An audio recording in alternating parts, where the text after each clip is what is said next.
I'm Micah Smith, and this is AAillustrates. In this AAillustrates, we're going to be diving into RE, and we're going to try to understand what RE is, how RE can be used, and then we're going to go through an actual tutorial where I'm going to take you through creating an RE process, testing it out, building it, seeing exactly how it works in Automation Anywhere A2019 Community Edition. Sound good? Let's go. So first off, AAillustrates is an episodic series for those who are interested in robotic process automation. We do a technical deep dive of a lot of different topics. We've gone through RE, or we're going to go through RE. We've gone through a lot of other topics, full bot builds. Be sure to like and comment this content so we know exactly what you want to see more of. We do check the comments on YouTube and LinkedIn and Twitter. And I'm part of the team that does that. So make sure that if you have feedback or there's videos you want to see or content that you want to see more of, let us know so we can create that content for you. But this is absolutely for the community. This is absolutely for the bot builders out there that are trying to learn, that are trying to upskill and learn new things about Automation Anywhere. So first off, what are we going to cover today? We're going to be looking at RE. We're going to do a really quick dive into what RE is. We've got another video that explains in a little bit more depth about RE, but this will just be a quick dive into what RE is. The main focus of this is getting to that technical content.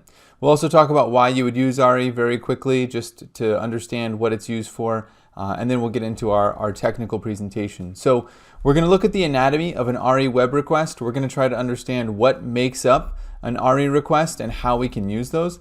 And then we're going to go out and build a full RE process end to end, right? And so we're going to look at a use case that is very real, a very common use case, especially for financial services organizations.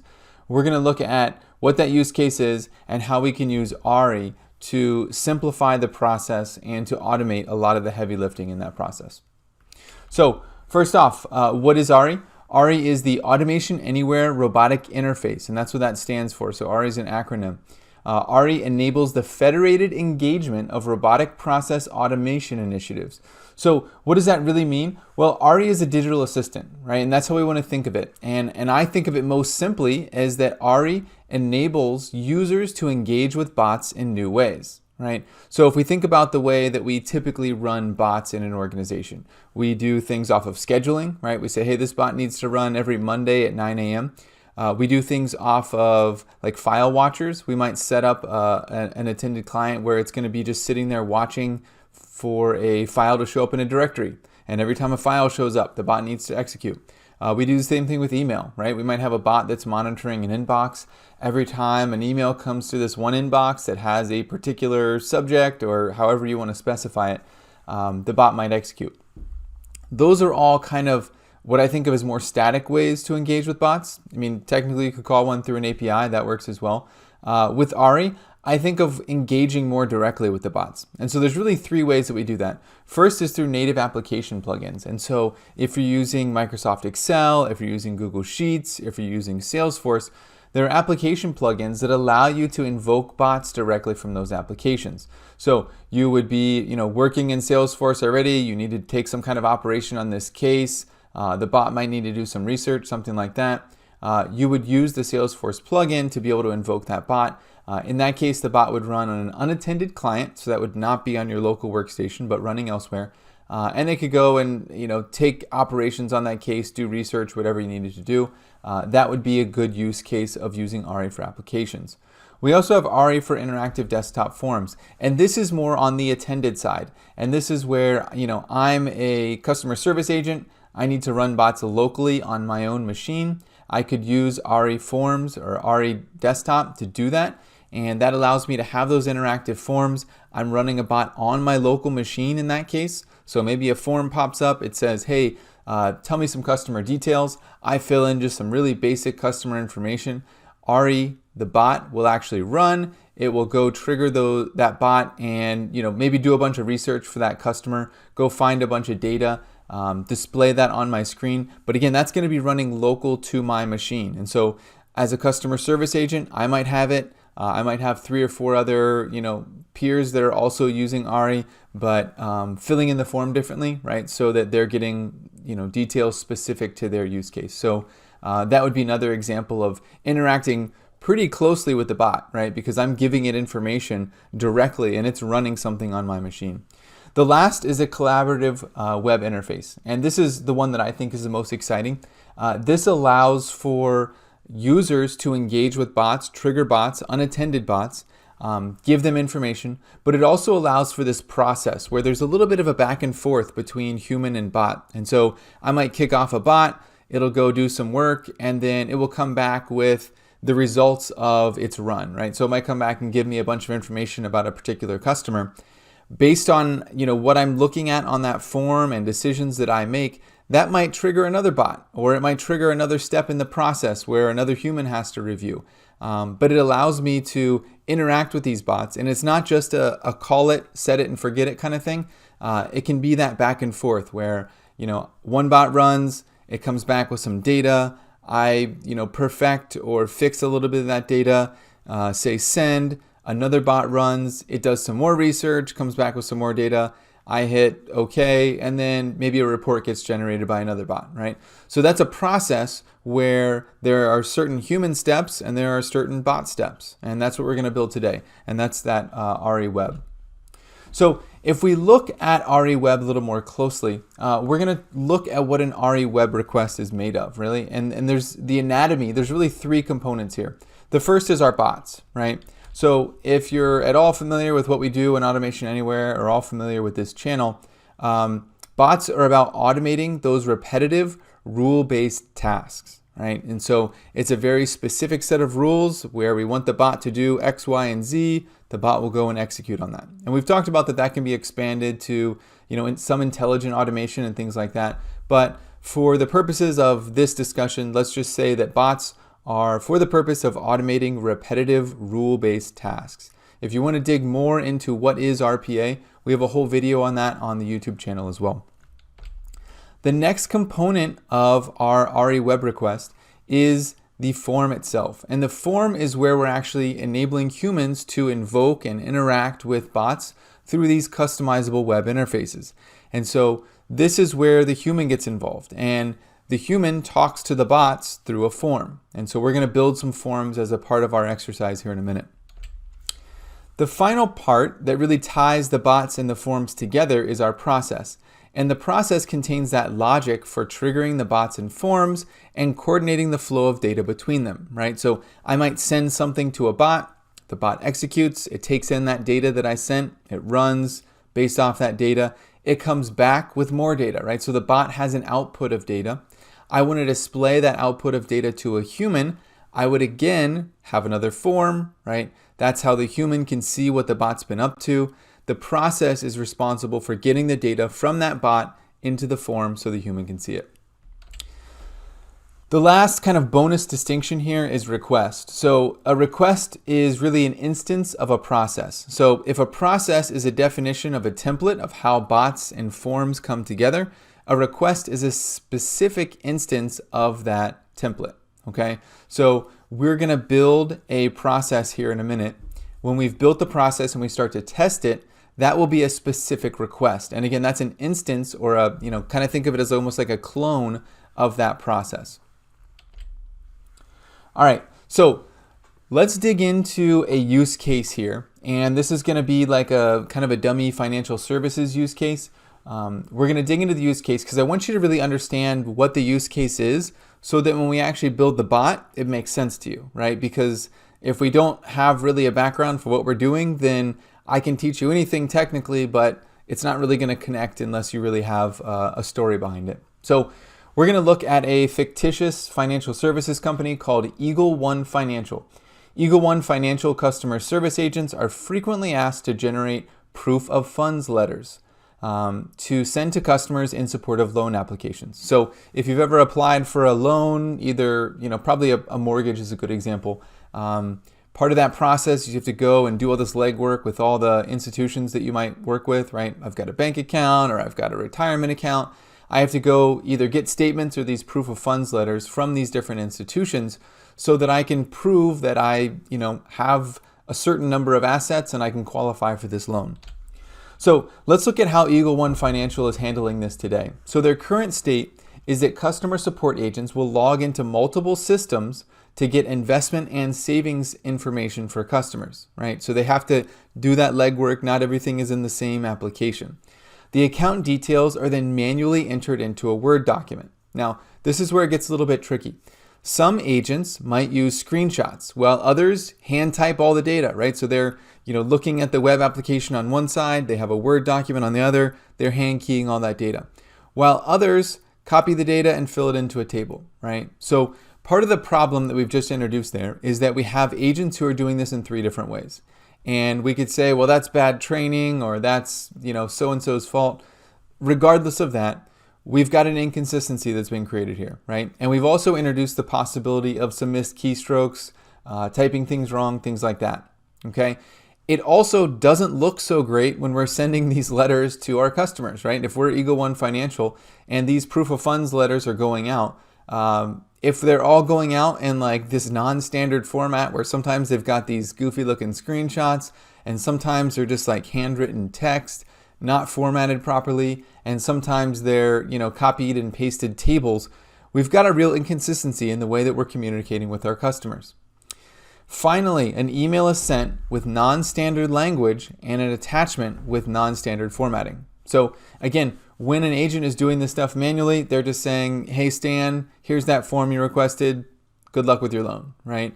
So we want to see how we can improve this process. So our target state involves bots and the RE Web process. So customer support agents enter customer IDs into RE Web.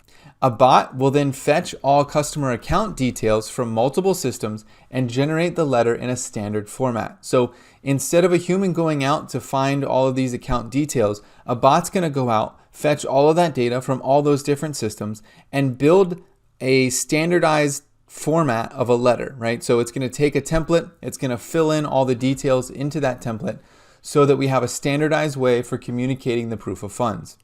The customer support agent will then visually validate the customer data before submitting the letter for mailing. So again, that data is going to be displayed back to our customer service agent in the form of an RE form. Right? So we're going to display all that data. We're going to make it read-only for the purposes of our customer service agent, just to keep our process relatively clean. But we're going to show them all of that data. If they think, yeah, this looks like it's pretty good, it's pretty clean, then they'll have the option to then send that letter for mailing to the customer. The bot will then email the letter to the customer with a standardized email template. So if you look at what we've improved here, not only do we now have a standardized email, right? We're going to use standardized language for the email. So it's not just, Steve from the customer service team that's sending this letter out with whatever signature he has and whatever language he wants to use. But we're also standardizing the letter that gets sent too. Okay, so we're really formalizing this process, but we're also taking a lot of the heavy lifting away from what the human has to do. It's annoying to have to go log into 3 or 4 systems, take screenshots, copy data. Let's let the bot do that. Let's let the human focus on the part that's really important, which is validating that it looks like we have correct information. It looks like the formatting of the data might be correct. And then finally sending that email to the actual customer of Eagle One Financial. Now, in this case, if you've followed any of these AAillustrates videos before, typically we do the bot builds totally from scratch. There's nothing behind the scenes. We're doing it all ourselves. In this case, the bots themselves will be provided. What we're going to be focusing on is building out the RE side of this, which includes building out those forms, building out that process, and then doing the testing to make sure that all of this works. So there's 2 bots that are going to be provided, and I'll show you exactly how to get those and how to install them here in a second. This will work fine for Community Edition, so I want to make sure that everyone can follow along. The first is the letter generation bot, and that will take in a customer ID, so that's the input, and it's going to attempt to fetch the customer details from the investment management platform that the bot uses, or that Eagle One Financial uses, I should say, and then a simulated banking API. So we're going to give a customer ID to that particular bot. It's going to fetch all of this details for us, right? It's going to look up all the account numbers. It's going to look up the account balances. It's going to look up all of that basic detail for the customer. It's then going to generate a letter from a template. So the bot has access to a template. It's going to go grab that template. It's going to fill in all of the data that it just extracted for that customer into the template to generate that letter, that proof of funds letter that we need to send to our customer. It will output the account types, the account numbers, the customer email, customer name, total account value, and the path to generated letter. And that path to generated letter will be on the ctemp directory of your local machine, just for the purposes of this exercise.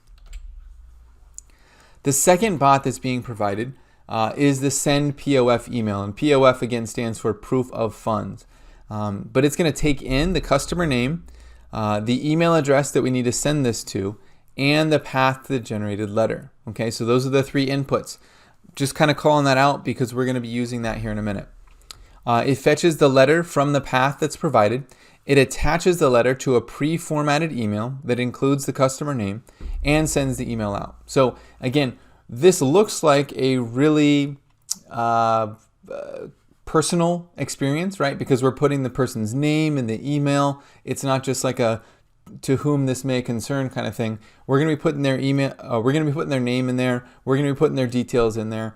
And we're also going to be sending them that customized template, which has the details for their particular transaction. So we'll see that here in a minute. Of note, to get the send POF email to work, you will have to set the email parameters. I'll be doing that on the screen here in a minute, but depending on what email provider you're using, your setup might be slightly different. Both of these files are available on GitHub. Okay, so I'll show you that GitHub link here in a second. You'll be able to clone that repository. You'll be able to install this. If you're not familiar with that, I'll show you exactly how that works.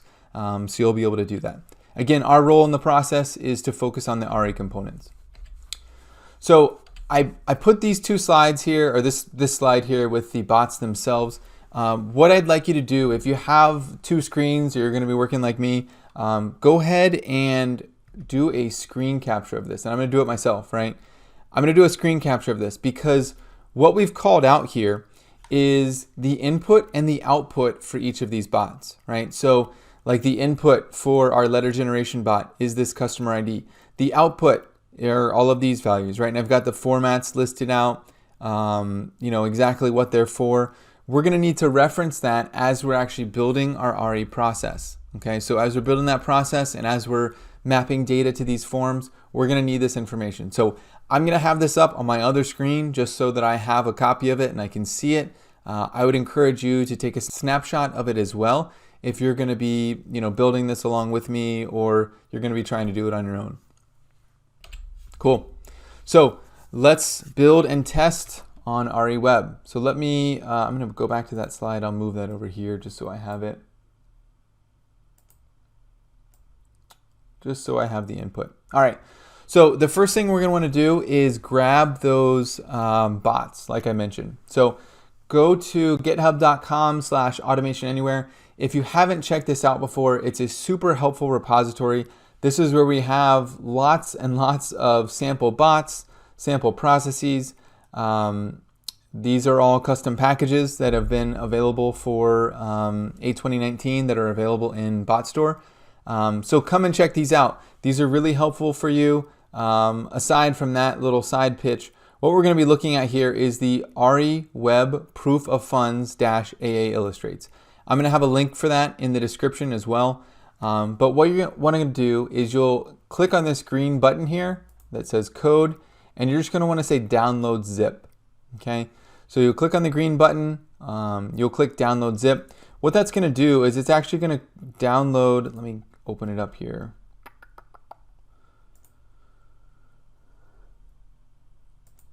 It's going to be this, right? This is what you're going to download. And this is just basically an export of a bot from an Automation Anywhere enterprise environment. And you can see that this has a manifest. It has all of the jar files. It also has the bots themselves, which are in the bots POF letter gen folder. And then inside of that, we'll have these are just JSON files. But these JSON files are the bots themselves. So this is exactly what we want to import. Now, if we go back to our community edition, let me log in here. You'll want to go to import bots in the top right corner, import bots. If you're using enterprise, this works as well. This is all going to be the exact same thing for right now. But just wanted to call this out that this can be done in Community Edition because I want lots of people to be able to follow along. You're going to hit the Browse button, and again, you can choose to overwrite if you've done this before, or if you don't have these files already, that's not really going to matter. Hit Browse here, and then you'll want to grab that zip file that we just downloaded from the GitHub repository. You'll hit Open, and then you'll click Import Bots. Now, this file that we just downloaded is quite large, actually. So if we go back to this one, we'll go back to Downloads. It's 210 meg, yeah. So it's a pretty large file. And when you think about uploading that up to your control room, that's gonna take a minute, right? Again, depending on your upload speeds and how your internet is, that's gonna take a minute. So I've done that part already. The only part that you're missing here is I'm not gonna click Import Bots because that's gonna take a while. I have imported these already. If you're gonna be doing that same thing and you wanna import them, go ahead and pause the video and come back, wait until the import is finished. So, I have imported them. What you'll see is that they create that POF lettergen folder inside of your bots directory. And then inside of that, we have our two files, right? We have that letter generation bot, we have that send POF email. I mentioned that we do have to configure the send POF email. So I'm gonna go do that real quick, and then we'll get to the AARI part of this where we're actually gonna build those forms and process. So this is just like the standard bot shell that I use for anything that I put up on BotStore, but it's a good practice to use these kind of patterns when you're building bots as well. So anyway, I have everything here for the sending of an email. We're not going to focus a ton on this, but here it's using the customer name. We've got that letter location that we're going to reference here in a minute. You'll want to fill in the email details here. So I'm going to be using a Gmail account. If you're just using your Outlook or something like that, that's fine. But fill in your own details here. So I'm going to say, what was the name of our company? Eagle One Financial is who it's coming from. And then my server does require authentication. I have previously put my credentials into an AAillustrates locker. So I'm going to fill those in real quick, and then we should be good to go. AAillustrates locker, password. Okay. So that's all that's really needed for setting up any of the bots. So we're good to go. Close that. All right. So the first thing we're going to build is our forms. Okay. And remember, we talked about the forms are really the way that humans will interact with bots within this entire process. So to create a new form, you're going to come over here to the Create a Form button. Now, you optionally can do it up here where you select Create New Form. The difference is going to be if I create form up here, it's going to create it in the root of my bots directory. I don't want that. So I could obviously change it, but I always like to just use the buttons down here because then it automatically creates it in the directory I'm currently in. So let's call this one customer ID, and we'll hit create and edit. So again, if you think back to our process, the first thing we want to do is we want to have our customer service agents enter the customer's ID. That will allow the bot to ultimately fetch the details related to that customer. So let's go ahead and drag a text box over here. Put it right there. I'll give the text box element label a value. So I'm going to say customer ID. For a default value, I'm not going to fill that in because I'm requiring that our customer service agent does that. And then for the character limit, I'm going to set that as 4. For our example, the customer IDs that we're going to be using are 4 digits. So it's probably overkill. You really don't need to do it, but we'll do that anyway. And then make field data required. I'm going to do that. It's really a bit redundant because for our process to start, that's a required field. So, anyway, I'll leave it as required, but it's not going to matter. I have the ability to enter a hint. This will show up directly below the input field. So I could say enter 4-digit customer ID, right? And we can see that it shows up here on our form. And then finally a tooltip. A tooltip shows up when you kind of mouse over an object. And it gives a little explanation of what that particular object is. So let's just write customer ID field. You don't have to fill those in. I'm just doing it so that you can see all the different options of things you can do. I'm going to hit save. If you want to preview your form, you can. We don't really need to because there's only a single field. Note that I'm not adding a button here, okay? We don't need buttons for this part, which at the beginning to me was a little bit confusing, but don't worry about that. We don't need buttons. So go ahead and close this. All right. We also need to have another form, and that form is going to be where we show the results of our bot's research to a human, right? And that's where we're going to reference that slide that I showed earlier that's got all of our output values, because we want to reference those output values in what we show our customer service agent. So let's do one more form, and let's do POF, let's call it POF underscore research results. Okay, so this form is going to be a little bit more complex because we want to show everything that the bot has just researched to a human. So that's going to include, and again, I'm just looking at that same slide that we showed earlier that I said take a screenshot of. We want to show we'll show the customer ID just for reference. Customer account types, customer account numbers, running total, customer name, customer email, and path to the letter. So we want to show all of that. So let's get some text box here. I'm going to grab one. The first one we'll say is customer ID. You do want to make sure that you're giving a decent label here for this element, because we're going to be using that when we build our RE process. So if I just left that as like text box 0, I'm not going to have any idea what data I need to map to that field. So it's important that you fill this in. You can use spaces if you want to. I just didn't in that one, but you can put those in. For the formatting, I'm just going to leave this because what we're really going to do is we're going to make this field uneditable. And that's a different way of saying read-only, okay? So this is going to be a read-only field. We're not allowing the operator to make any changes here. We're just showing them the results of what the bot just fetched. All right, we're also going to add the customer name and customer email, so let's do that. Let's get a little bit fancy. I think we can let's do columns here, just for this one field. And I'm going to do another text box and another text box. So I'm going to show the customer name next to let's do customer email, just so we can make it look a little bit fancy. So this one I'm going to call customer name. Again, the only thing we're really going to do is make it uneditable because we're going to be mapping our data to this. This one we will call customer email. Again, we will make it uneditable. Hit save. All right, so let's add our text box. We're going to have to repeat some of these.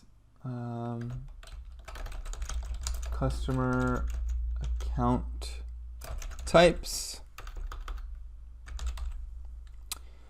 Next one we'll add is customer account numbers. And then we need to have I'm going to save this real quick. Path to the letter. And again, I just keep referencing over to that screenshot that we had. Path to letter. And we also want to make these uneditable. I forgot on those last couple. So make sure you make those uneditable. I'll hit save. I'm also going to make my form a little bit wider because I want to make sure I have plenty of room for this multi-column thing. And then path to letter. And then let's do one more side-by-side deal. Let's do here columns. We're just having 2 columns. You could have more if you wanted to. I'm going to do a text box in each of those. So one is going to be customer total account value. Got to spell accounts right. And again, uneditable. And then this will be the customer. Actually, I think that's the last thing. So we don't need a side by side. I'm going to move this down. We'll delete this section. And delete this section. Okay.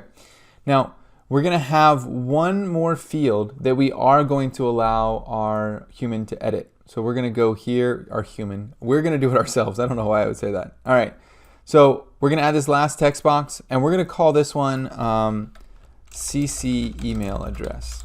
Okay. So what we're going to do is we're going to have our operator fill in an email address to CC this to.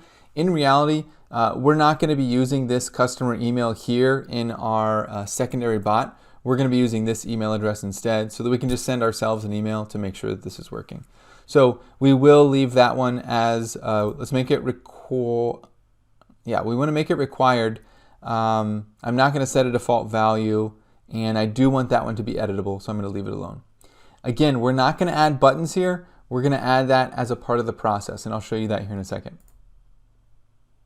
Okay, so we have our two forms created. We have the two bots that we uploaded from that GitHub repository that we had cloned.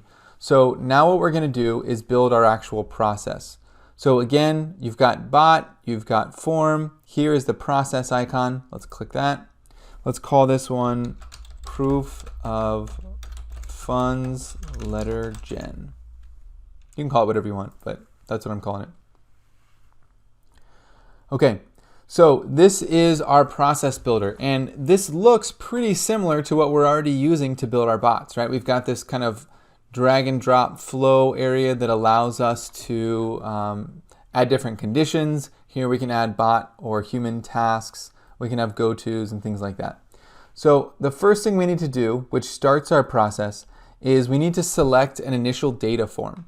And this is the form that will really kick off our process. So you want to go to your POF letter gen, right? That same folder we were just using. And we're going to click on that customer ID form. Remember, that's the form that just has that single value, right? Just the customer ID. So let's hit confirm there. Here I have a request title, and this is what will actually be displayed on the RE request side. So let's fill this in. I'm going to call this one enter customer ID. What we're going to do for all of these fields is I'm going to put in request title. I'm going to put in whatever the field name is, right? So that when we see it on the RE Web side, we can come back here and kind of know exactly where that data came from, okay? So I'm just doing that. We can do it here too. We'll say task name. That way I can kind of make sense of where I'm seeing different data elements on the RE side. And if I want to update that, I can do that here. All right, data privacy tag. I'm not using that. If you wanted to, just for your own data privacy research purposes, you could do that. I'm going to hit save, and we have our process started. Now, that process is going to start by taking in a customer ID. What we want to do is have that customer ID mapped to our bot. So our next task here is going to be a bot task. So I'm going to drag it right there. There's my bot task. For my element name, okay, I'm going to call this one, let's see, customer research. I think this is the one you can't have spaces in. That's right. So customer research. Here I'm going to call it customer research task name. Okay. And again, we're doing that so we can see exactly where that label shows up so we can see it on the RE side. Now, I've given it a name. I now need to select the bot that matches up with that. And again, I'm going to go back to our bots POF letter gen folder. And this is going to be our letter generation bot. Okay. Notice that it detected that the bot has a value that has been marked as an input value. We said that from the slide that we looked at. There's an input value for this particular bot. Here we're going to map it. So I'll come over here and I'm going to press this X button, which will allow me to insert a variable. And here I'll select a process task.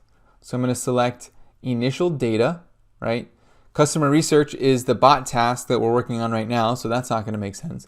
Initial data is that initial form that kicks off our process. Here I'm going to select the variable customer ID. And again, that was our text box 0. Remember I said that's why we want to make sure we name these so that we know what they are when we're using them in the process. We named it customer ID, so we know what that is. That is going to be the value that automatically gets mapped to our bot. So we're going to enter a customer ID. That's going to be mapped directly to our bot. Our bot is then going to use that data to do its research. Okay, so the bot's going to run. This is the website that the bot's going to use. It's at developer.automationanywhere.com. I'll put this link in the description as well. You really don't need it because the bot already has this. But here it's going to do the sign in automatically. It's going to do the research for you. So just wanted to call that out. All right. So the bot has done its research. Now the bot will come back with a Boolean value to tell us if it found a customer ID correctly or not. So what we're going to do is we're going to do an if statement here. And we want to see customer found is what we'll call this one. Okay, and the task name, this is what's displayed in the request itself. So I'm going to put customer found, and we'll call that update task name. Again, this is what will actually display on the RE request side. And then our condition, here we're going to do a Boolean condition. And we're going to say if a variable. This time we're going to be selecting from customer research, which was our bot task. We're going to say what was the output value. And here we only have one output value that's actually a Boolean, so it's a pretty easy decision. It's called B customer matched output. And again, we had that on this slide that we said to screenshot as well. So I'm going to add. We're going to say if that is equal to true, I'm going to hit save. That will allow us to add new steps here, right? We're going to show things to a human again. If it's not true, then we have our else block. And I could have another bot run, or I could have some other process kick off. Here, we're going to update the task name. So I'm going to put,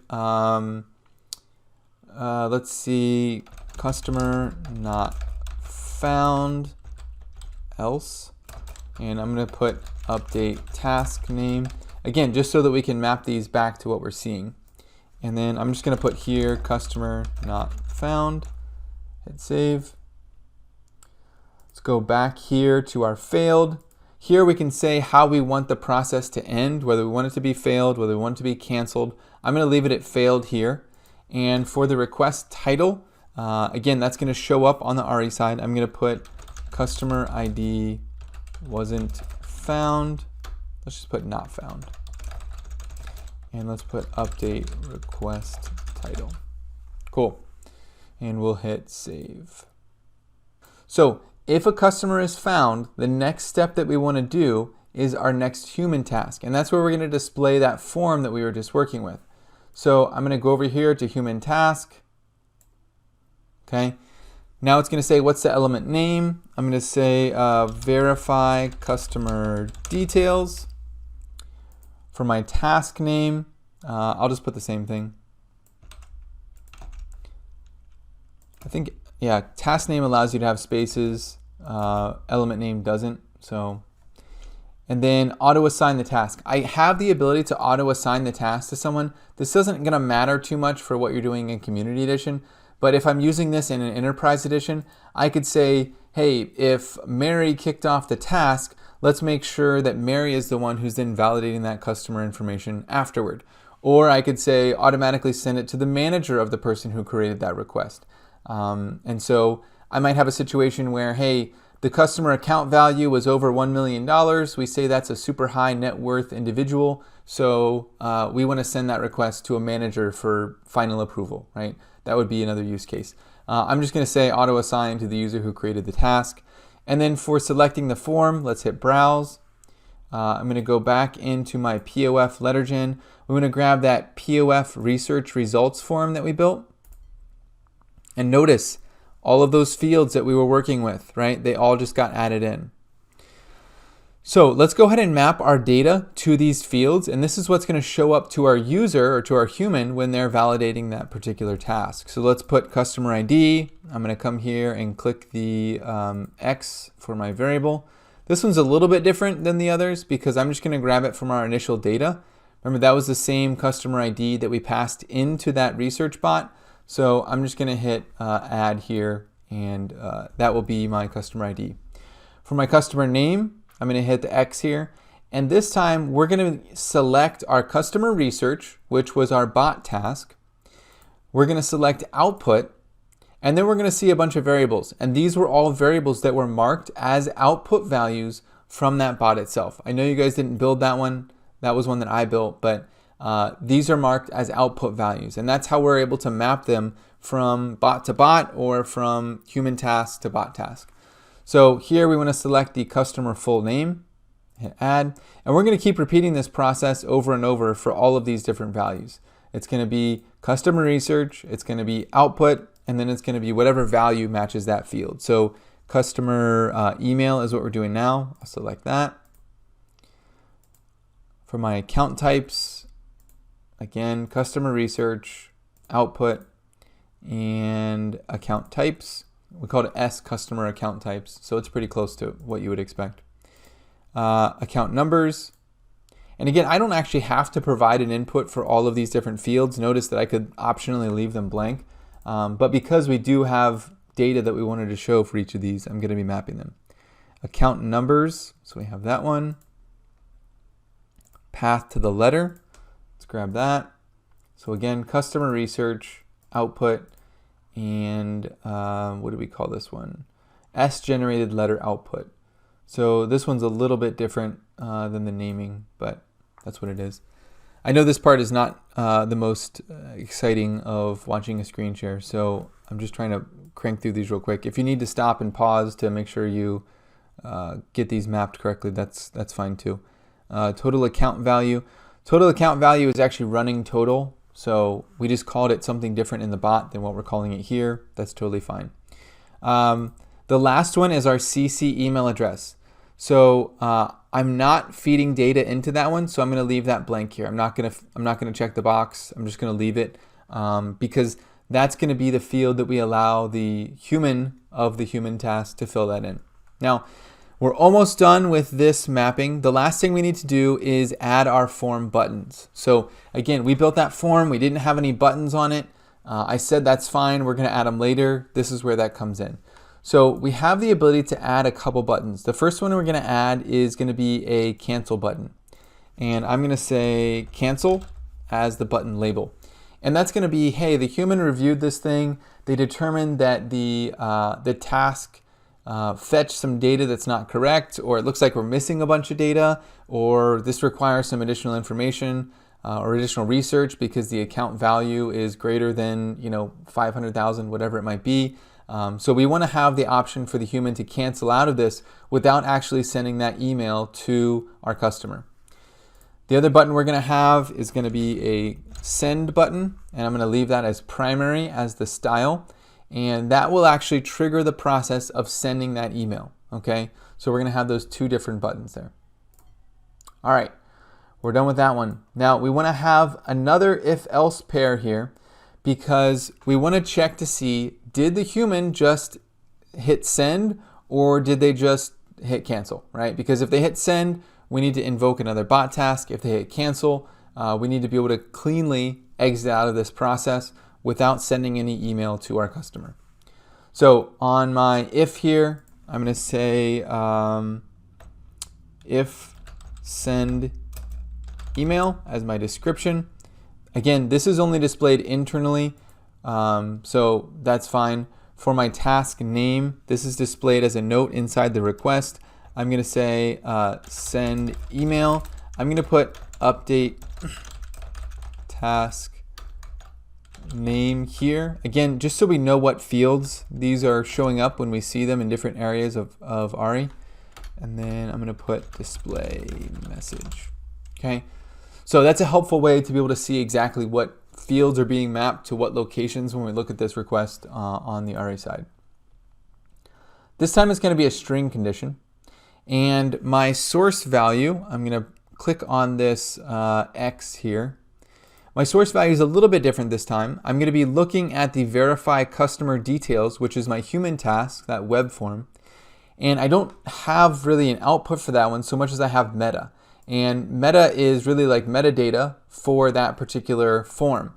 And my meta is going to be status. And the status is going to be set based on what they clicked, right? Whether they clicked my send or whether they clicked cancel. So I'm going to hit status. My operator, I'm going to say equals to, and here I'm going to put send. I'm not going to leave match case because I don't know if I used an uppercase S. I'm pretty sure I did, but I'm just going to leave that off for right now, and I'll hit save. Okay, so my else, I'm going to fill that in. I'm going to say user canceled, I think canceled has it, send. And we're going to say update task name. Do the same thing here. And again, hopefully you understand why I'm doing these annoying labels, or I think you'll appreciate it here in a minute. Display message. And then finally, in this one, I'm not going to say it's a failed process because the human actually decided to cancel this. So I'm going to change it to canceled. For my update request title, I'm going to put user canceled send, and we'll put update request.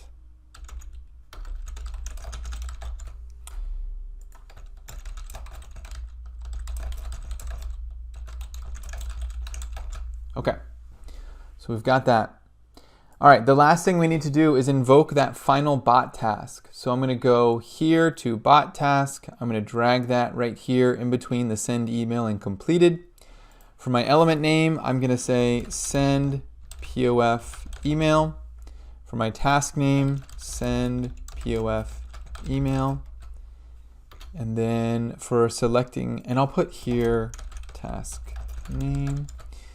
And then for my bot, again, we're going to go back to that same directory we were just working in, POF lettergen, send POF underscore email. So our S email address input, this is going to be the value, and I'm going to hit save here so we don't lose this. This is going to be the value that's coming directly from our human task, which is where we had our operator enter the CC email address. So that CC email address is here. Whatever comes out of that field when they do their validation, that's what I want to map to my input here. So I'm going to hit the insert variable button. I'm going to select what do we call it? Verify customer details. I'm going to select output, and here I'm going to select CC email address. Make sure you select CC email because the other emails were just fake customer ones, and you'll never be able to validate if it's sent correctly. For my letter location, again, we didn't really allow anyone to change this, so I'm just going to select verify customer details output. It was read-only, so it really doesn't matter. You could have selected it from the customer research output, and that would have been the same thing. And then finally, my customer's full name. This is going to be used as a part of the template when we send that email out. So I'm going to select verify customer details, output, and then what do we call it? Customer name, and hit add. Perfect. All right, moment of truth. Let's go ahead and test this. So I'm going to close out of that Eagle One financial login page just because this bot is about to have its own. I'm going to save this, and then I'm going to hit run. This will launch the RE Web form that we just talked about, right? So we've got that customer ID. I'm going to enter the customer ID. Remember we said it's a required field. It's got to be 4 digits. If we try to enter more than that, I'm not going to be able to do it. I'm going to enter 8709. That's one of the pre-configured customer IDs that I set up here. We'll hit submit. Okay, so now we're going to see this RE process laid out, right? And so our first step here was to enter that customer ID data. The next is that bot process. So the bot's taking over now. The bot's going to do that research. Now, again, what we're seeing on the Community Edition is that it's running on my own local machine. And that's just because that's how Community Edition is set up. We don't have this idea of unattended bot runner.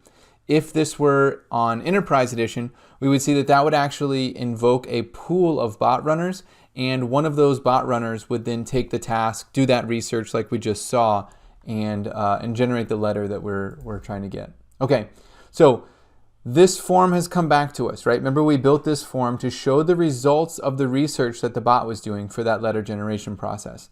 What we see here, we have our customer ID. That's the one we entered. That's fine. We've got the full customer name. We have their email address. We have all the different account types they have, right? We've got a Roth IRA, 401k, brokerage, savings, checking, another savings account. We have all their account numbers. We've got the letter to, or the path to the letter. So if we go here, let's just copy this. I'll open that up real quick so we can see what that looks like. But here we have a letter that was generated that has the proper heading, and it's got a footer, and then it's got all of their information filled in. So we've got the date, and that's today's date that I'm recording this. We've got the account numbers for all of their different accounts. We've got their account types. We've got their total account balance. So across all of the different accounts, how much money do they have? And then notice that we've got their information filled in here, right? So we've taken a template that's pretty clean looking. We've filled in customized data. So now everyone who's requesting a proof of funds letter gets the same thing. I'm going to close this out. Just wanted to show that. And then we've got the total value of their accounts, right?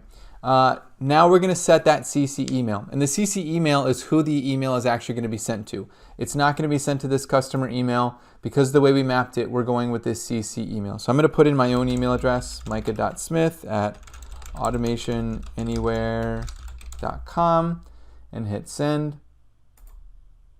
Okay, so that was a human task. Remember, from there, we're going to our decision where we're going to check to see did that person click send or cancel.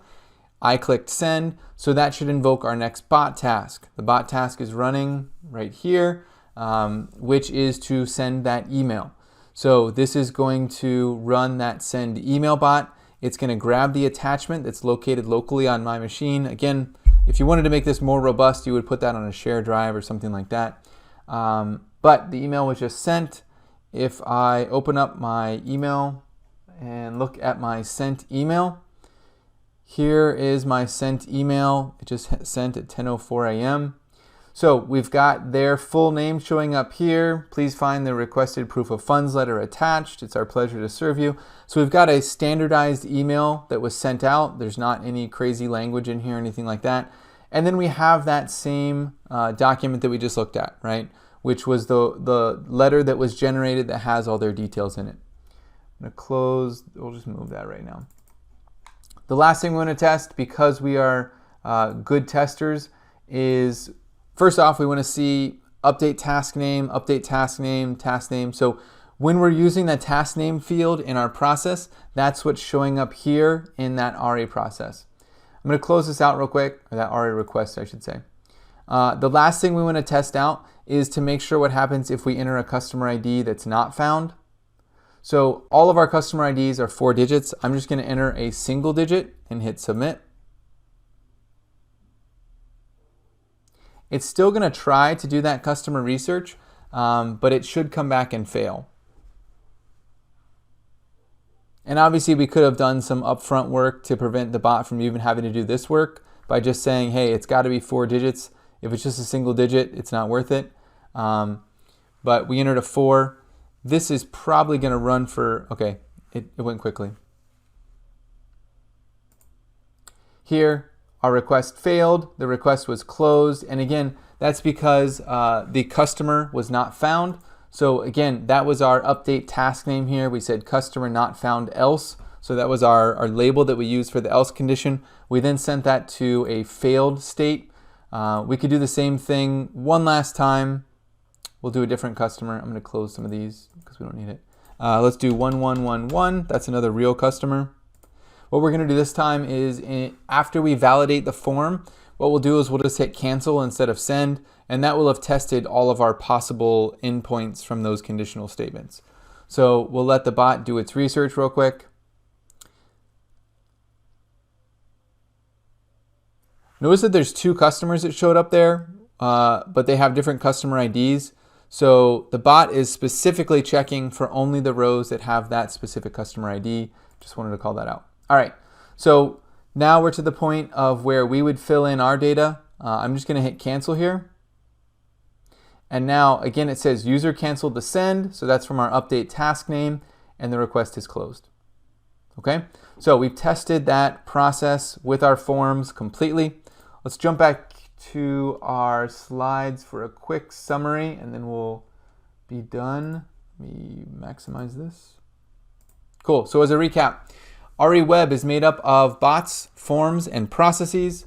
The processes could include logic for things like escalations, bot re-executions or executions of other bots in the case of conditional statements, and agents updating details. And we did some of that. We didn't do any re-executions, but we saw that we could do escalations. You could even do it based on, hey, the account value is greater than a certain amount. I want to do an automatic escalation to a manager just for that final approval. We could consider different scenarios where humans and bots could work together. It could be better standardization for front office tasks, more efficient processing for back office operational work, additional automation engagements across departments. So again, those tasks don't necessarily have to be taken on by the same person who started the process. That could be kicked off to someone else on the team to, hey, I start the processes, someone else takes those tasks to finish them up or to validate the customer details. Cool.